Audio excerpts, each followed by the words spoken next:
এনেকুৱা ট্ৰিগোনোমেট্ৰিক টেবুল হয়তো মনত ৰাখিবলৈ সবেই ভয় কৰে বা মনত ৰাখাত সবৰে প্ৰব্লেম হয় স্পেশালি ক্লাছ 10ত মই এটা শৰ্টকাট শিকাম এই টেবুলখন মনত ৰাখিবলৈ কেনেকৈ চাও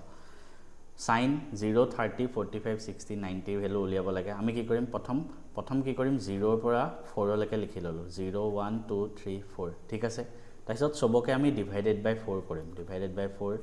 ডিভাইডেড বাই 4 ডিভাইডেড বাই 4 4 4 ঠিক আছে যিমান পাম আমি সবকে স্কয়াৰ ৰুট কৰিম সবকে আমি স্কয়াৰ ৰুট কৰিম তেতিয়া আমি কি ভ্যালু পাম চোৱা 0 half 1 by root 2 root 3 by 2 and 1 তাৰপিছত cosৰ কাৰণে আমি এটো ৰিভাইজ কৰি লিখিম 1 root 3 by 2 1 by root 2 half